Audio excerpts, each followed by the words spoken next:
Alors, on avait déjà une hausse de quasiment 2% la semaine dernière. Elle se poursuit à Paris sur le CAC 40. Juste en dessous, on se parle en direct sur Boursorama des 6300 points. Bonjour Xavier. Bonjour David. Xavier Patrolin, dites-moi, plusieurs séances d'affilée, encore une fois là aussi à Wall Street, 3 à 4% en gros sur les grands indices américains. Est-ce que cette résilience vous étonne? Non, Non? non, non, pas du tout.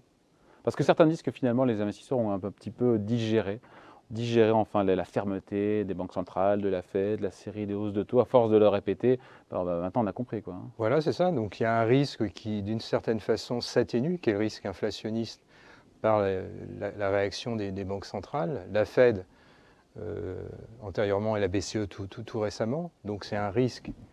Au fond, les marchés pensaient que les banques centrales étaient en retard. Donc ce retard est en train de se combler. Ouais. Donc ça, c'est le point positif. Deuxième point qu'il ne faut absolument pas minorer, l'année 2022 aux États-Unis, mais en Europe, est particulièrement puissante du point de vue des agrégats, du chiffre d'affaires, des rentabilités des entreprises. Il y a un effet inertiel qu'a subi l'activité économique après le choc du Covid.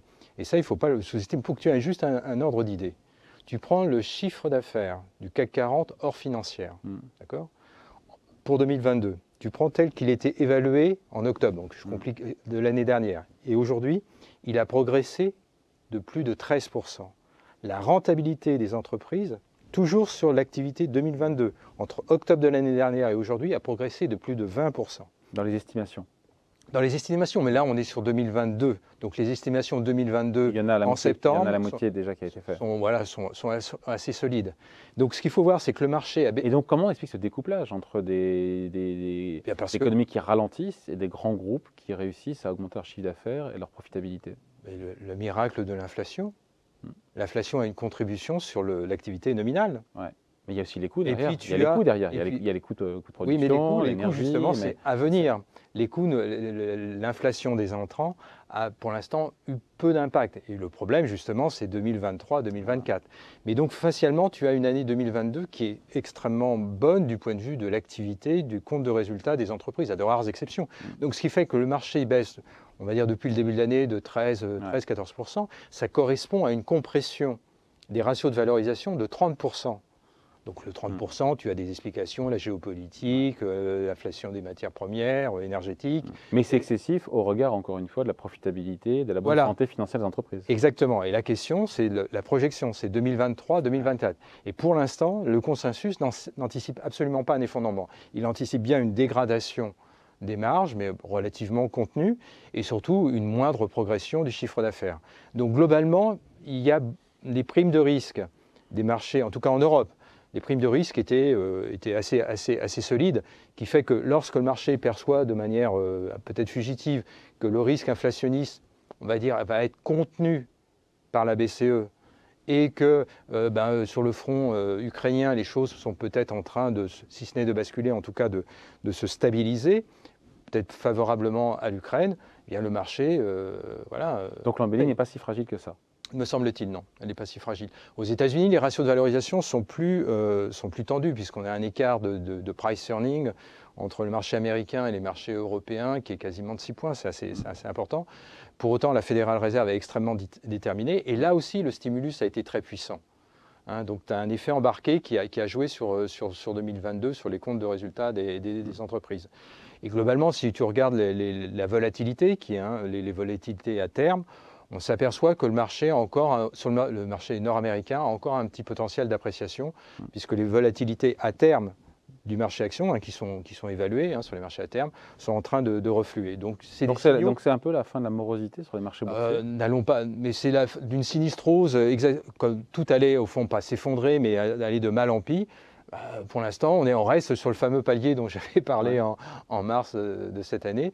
Et ce palier est alimenté pas que par des mauvaises nouvelles, il est alimenté aussi par des fondamentaux. Par contre, la question, et là je n'ai pas évidemment la réponse, c'est 2023-2024. Ce que tu as mentionné dans ton précédent interview, si du jour au lendemain Poutine coupait l'alimentation énergétique en gaz pour l'Europe, si on avait des blackouts électriques parce que le réseau n'était pas capable de servir la demande pour des raisons de climat ou autre, alors là, on changerait de donne. Donc les risques demeurent, mais peut-être que le marché les a, comment dirais-je, pondérés de manière un peu excessive. Ouais, après, il y a aussi un gros test demain avec l'indice des précipits aux Bien sûr. États-Unis pour le mois d'août. On verra enfin si le reflux était une exception ou si on a eu une véritable inflexion sur l'inflation américaine.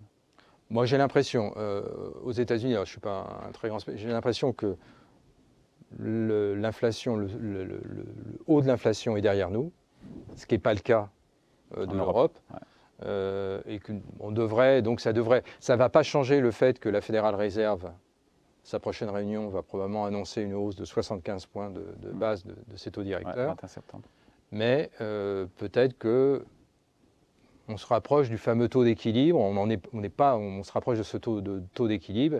Le taux directeur équilibre, c'est 3,5-4 apparemment, hein, sur le taux directeur de la Fed. Non? Oui, c'est à horizon 12-18 mois. Quoi. Oui, mais là encore, ils sont souples. S'ils voient vraiment qu'il y a un retournement. Le problème, c'est si tu as une inflation qui marque un plateau et qui reste sur un niveau élevé, là c'est très handicapant. Il faut finir le job, a dit. Exactement. Donc il faut vraiment qu'il y ait une tendance, et pour l'instant on n'y est pas évidemment.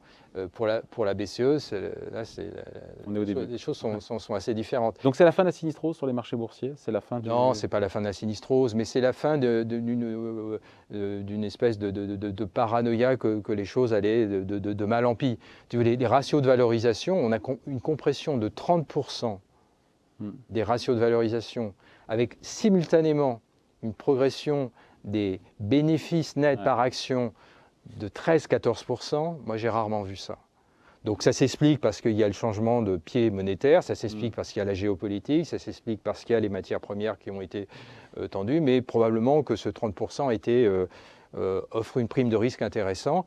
Et quand tu fais des comparaisons avec ce qu'offrent les taux souverains encore aujourd'hui, à 2,12 ou 2,15 sur le 10 ans français. 3,30 sur le 10 ans américain. 3,30 sur le 10 ans américain. Tu te dis que le marché action peut... Ce qu'annoncent les macroéconomistes, ce n'est pas une récession profonde pour l'instant. Alors, ils peuvent se tromper, mais ils n'annoncent pas une récession profonde pour 2023-2024. Ils annoncent une récession dite légère. Donc ça veut dire qu'on a quand même des effets embarqués de toute la stimulation qui a précédé qu'il ne faut pas minorer. Je pense que le marché a fait un shift, un basculement beaucoup trop rapide d'une espèce de scénario, un blue sky scénario, à un scénario totalement noir. Les choses sont peut-être dans une zone grise plus intermédiaire, plus diffuse, avec encore pas mal de possibilités. Et donc, il n'est pas étonnant de voir le marché se stabiliser. Au fond, on est sur une phase de latéralisation, comme aiment dire les chartistes, entre 6000 et 6500, 6600. Et on reste avec des forces antagonistes qui s'opposent, mais il y a une force qu'il ne faut pas minorer, que j'ai mentionnée, qui est quand même la profitabilité des entreprises, des chiffres d'affaires qui progressent. Et de ce canal, on finit là-dessus, on en sort comment de ce canal? Ah, c'est la bonne question. Là, tu me demandes un art divinatoire que je n'ai pas. Je pense que je ne serais pas surpris qu'on ait encore un peu d'agitation, mais qu'on sorte quand même progressivement par le haut. Je ne serais pas surpris que, tu sais, tout choc énergétique, alors là, on est dans une situation géopolitique singulière, puisqu'on a une première confrontation interétatique sur le continent européen depuis la Seconde Guerre mondiale. Donc, il faut quand même rester un tout petit peu prudent. Mais je ne serais pas surpris qu'on ait une sortie par le haut, parce que peut-être que le choc énergétique va être suivi d'un contre-choc énergétique. C'est-à-dire que là, on est omnibulé sur l'hiver, sur est-ce qu'on aura assez d'électricité, assez de gaz. Ok, d'accord.